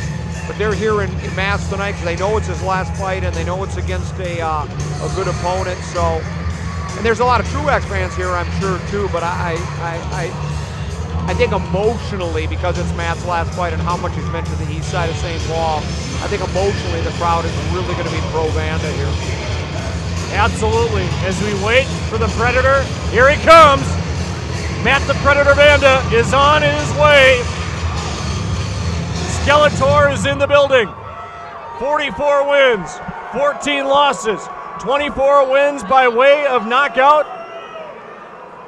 I love that he's wearing the Skeletor mask. I do too. I just love it. I do too. And he's as motivated as he's ever been. He told me this is a dangerous fight for Caleb because he has nothing to lose. 8 weeks ago, Matt Vanda stepped on the scale and weighed 185 pounds. Now to me, I'd love to step on a scale and weigh 185. He hits the ring tonight at 164. In 8 weeks, the kid has dropped 21 pounds. And Dark Star's watching from up above, and he's got a ringside seat to one of the best fights in recent Minnesota history. I liked it. Dark didn't go to a lot of fights the last few years, but he always say, "Tom, give me a call on the way home. I'll be up." And we'd talk the fights the entire drive home. I tell him exactly what happened. I'll talk to him on the way home too. I know you will. We're in the Hell's Outcast vest.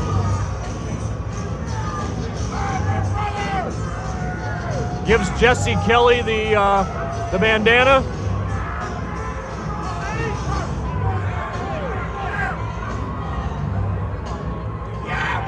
Caleb Truax readies himself to enter the ring.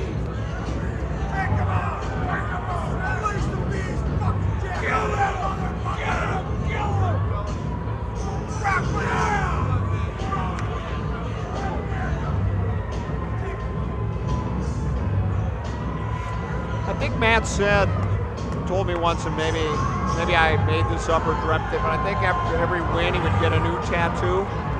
It's a lot of wins. And 44 of them. Easy boys, easy boys.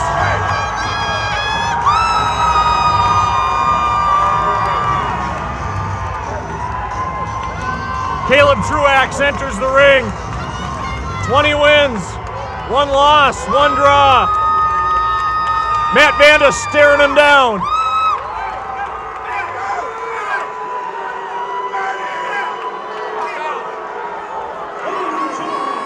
This crowd is electric, and let's go upstairs.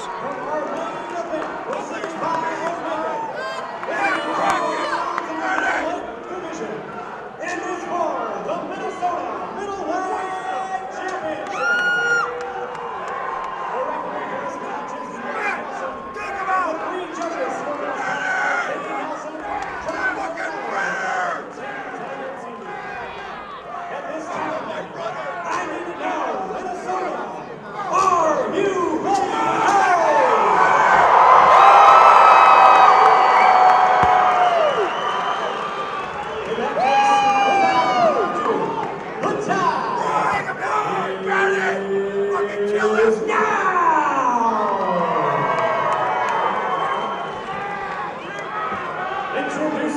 host, a challenger in the red corner, standing 5 feet 10 inches tall, weighing in at 164 pounds, and fighting out of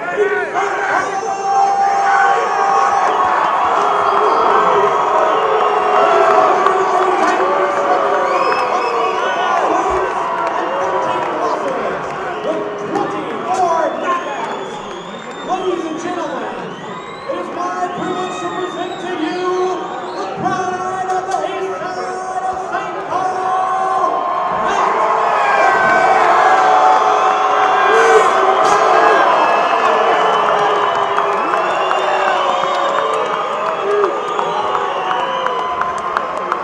And in the blue corner, standing 60, weighing in at 160 pounds, and fighting out of Osseo,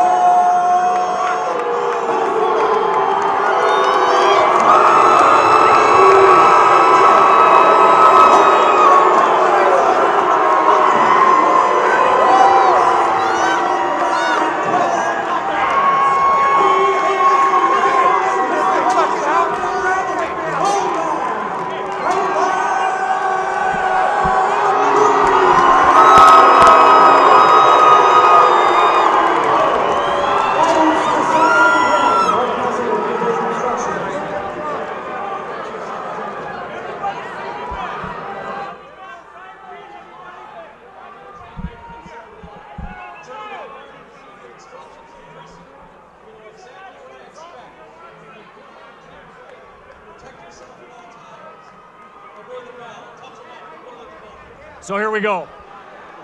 That was about the most interesting. I'm telling you, this crowd is absolutely jacked up. Yeah. And Matt the Predator Vanda one last time. One final round, one final ride for the Predator. Jesse Garza, his trainer, gives him a hug. Everybody clears the ring. It's Truax, it's Vanda, it's Mark Nelson, and we're ready to go. The main event for the Minnesota Middleweight Championship. And here we go.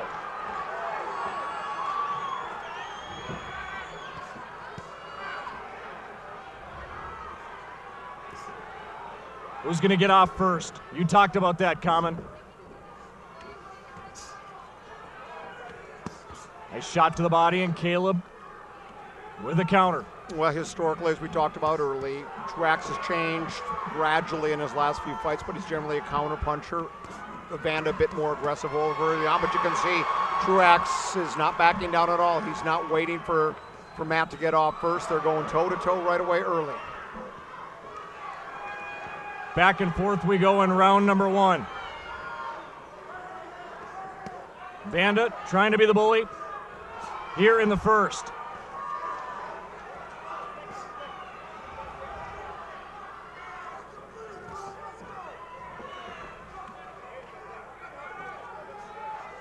Vanda cut during sparring, had a cut at the bridge of his nose, and I talked to Mark Nelson before, and he goes, yeah, I know, I saw it. But it's not that it's in a dangerous spot, as the chance for the first time of Vanda here tonight.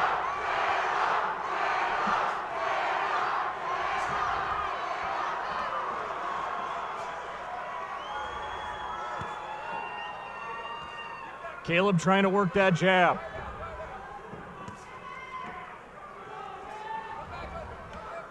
A shot to the body, maybe a little low. Where's Chuck Horton when you need him yelling low blows? There's Vanda with a couple shots to the body of his own.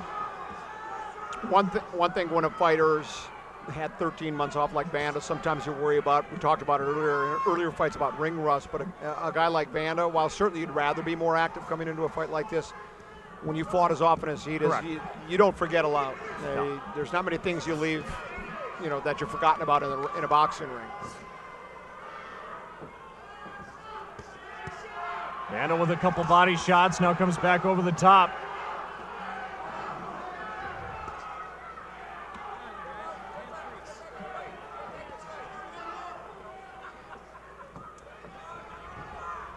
Right in front of us.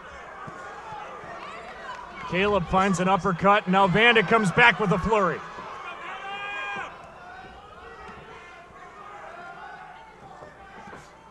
There's a nice overhand shot by Caleb, and Vanda comes right back. Oh, that caught Vanda, and that opened that cut back up.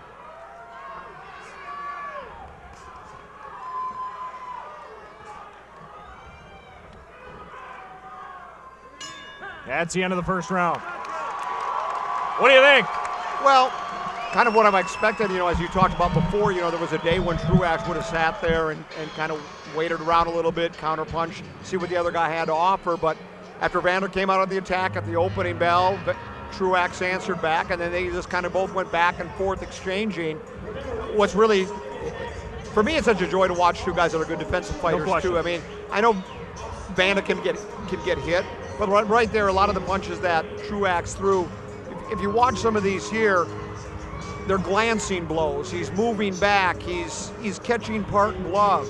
Matt's a really good defensive fighter, as is Truax, and so really spirited first round. I like the action, real close round too.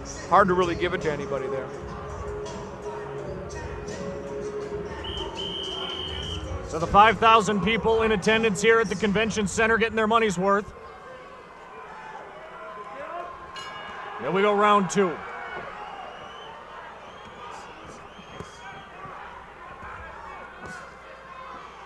And true to form, Vanda comes out right away, moves across the ring, and starts to attack first. Now Truax back. That's the one thing he did, starting with really the Coley fight. I thought Caleb did a better job of taking the action to Coley, and I think that started then. Up until that point, he was just kind of going to wait you out, and that's why his two fights with Phil Williams weren't necessarily, I mean, they weren't yawners, you're never going to say, but one of those situations where they both counter-punchers going to sit and wait each other out. That's a slip. Yep, that's a slip.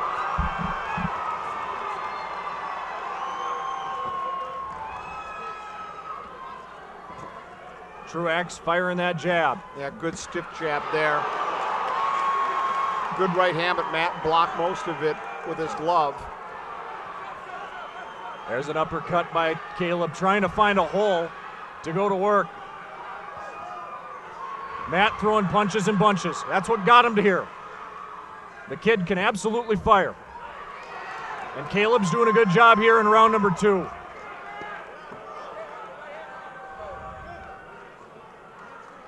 Didn't take any time off really between this fight and his last. Stayed in good shape. Good stiff left jab there by Truax. There's another one. No question, Matt's been in with the best of the best as the chant of Caleb starts up.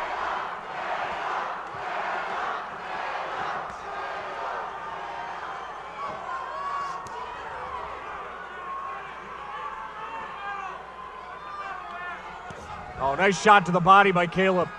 Oh, and he went for the home run and missed. Like he was back at the Osseo baseball diamond trying to hit one over the left field fence. Pretty good football player, and injury, I think a broken ankle. Got him into boxing. Try to get himself back into shape. Fell in love with the game, and here he is.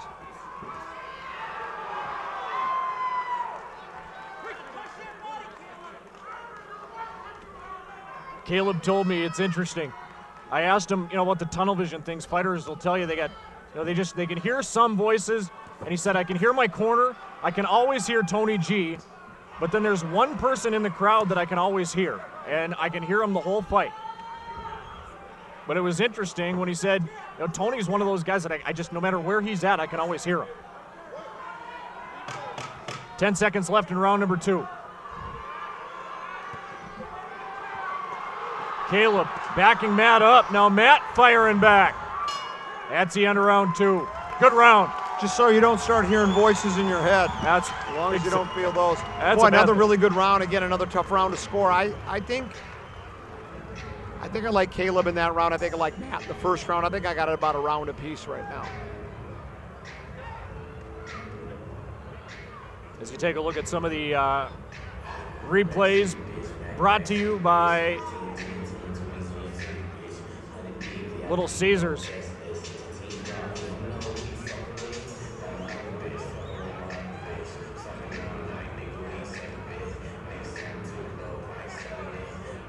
Good action. And there's the slip. No question about it. Almost like he got his right foot caught underneath his left and he just went sideways, you know? Just one of those deals. Round number 3. Working on a slight swelling under Caleb's left eye.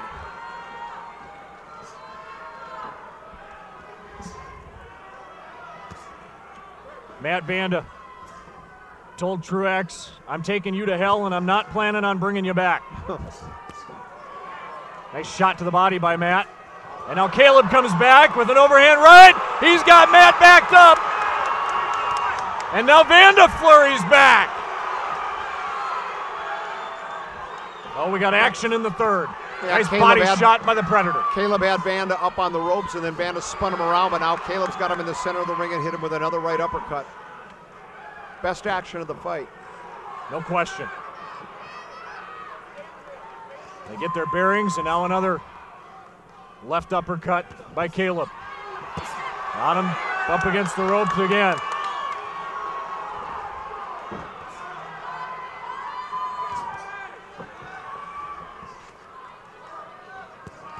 Nice body shot by Banda. Caleb comes back with a couple of his own.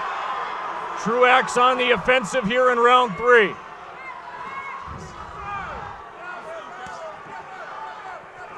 Now Banda looking to tee off. Oh, Caleb with the old okey doke.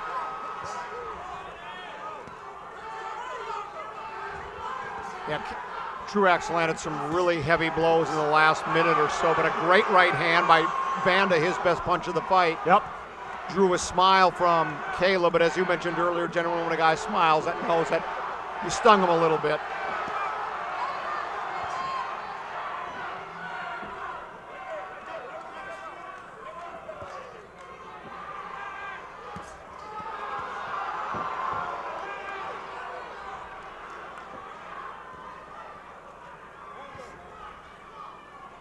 Great action here from the Minneapolis Convention Center. Round 3, scheduled for 10 for the Minnesota Middleweight Championship. Boy, that experience that Truax has gained now, he kind of gave him a little shoulder shove, you know, and out of the view of referee Mark Nelson, kind of pushed Banda into the ropes. Just guys that know the tricks of the trade, really know how to fight. That one came in a little bit low. Mark Nelson didn't see that one. They back him away, and here we go again. That one caught the gloves.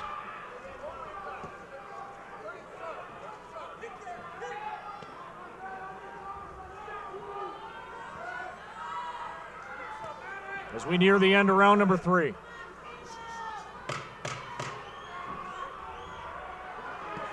Caleb trying to win the round late. That's one of the things he talked about in his camp. Keep coming at the end and you can steal one. And that's the end of the third. Oof. Boy, yeah, that was the best round of the fight. Absolutely. And they both had some moments offensively, but I think Truax landed the more telling blows. Though I really like the way Banda came back after it almost looked like, I don't think Banda was hurt, but it almost looked as if he was hurt. And then Banda immediately went on the offensive, spun Truax around and forced him into the ropes like a veteran fighter would. Yep, absolutely.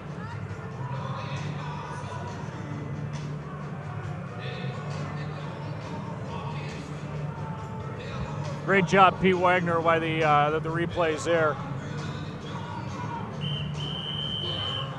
As we get set for round number 4.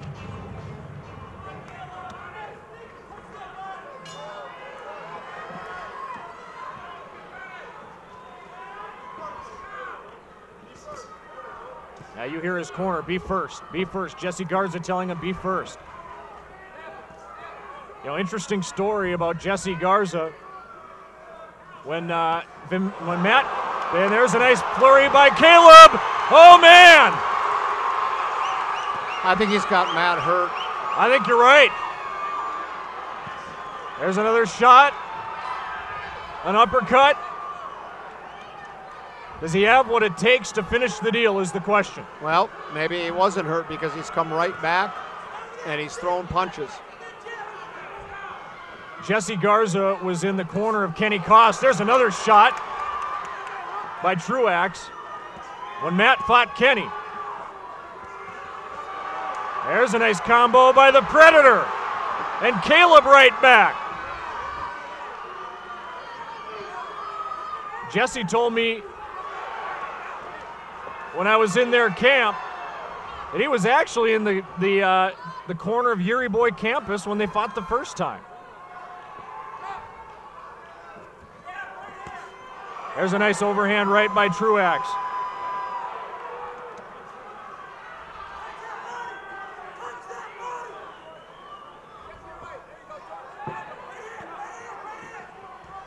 There's the left jab. Oh, he's just teeing off on him, Dan. Now the big question is Matt playing possum and have a little bit left? Well, don't ever let anybody tell you that Vanda can't take a punch, because Correct. he's always had a big chin, really strong chin. Only twice has he been knocked out. The last time came in his last fight against Marco Rubio.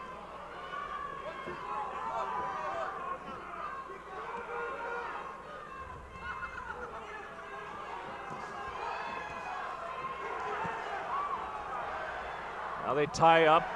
Mark Nelson takes a peek in, and here come the chants of Vanda again. Trying to pick the Predator up here in round number 3.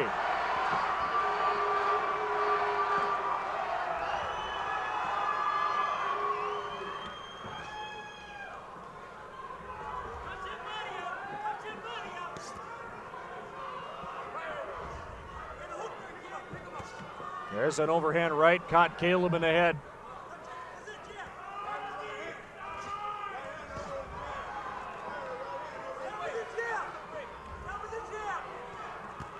Oh, there's a nice shot.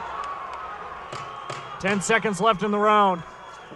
Matt knows it, and the Predator fires back.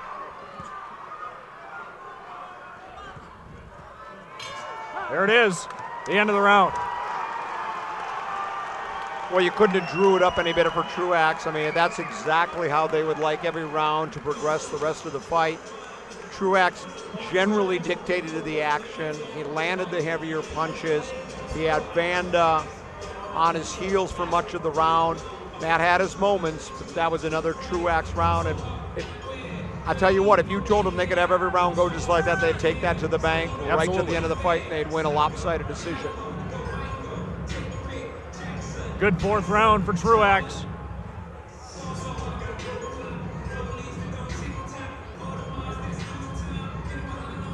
You know, that's what I don't know.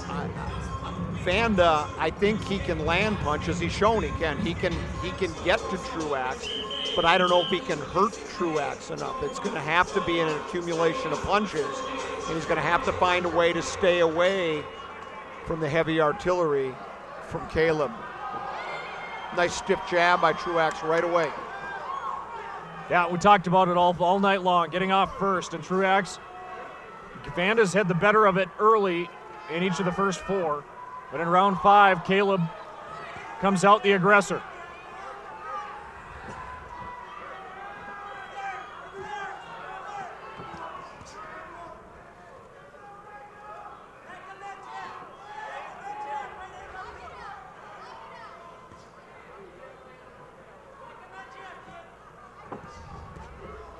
Boy, Matt lunging in and that jab, and Caleb just about caught him over the top.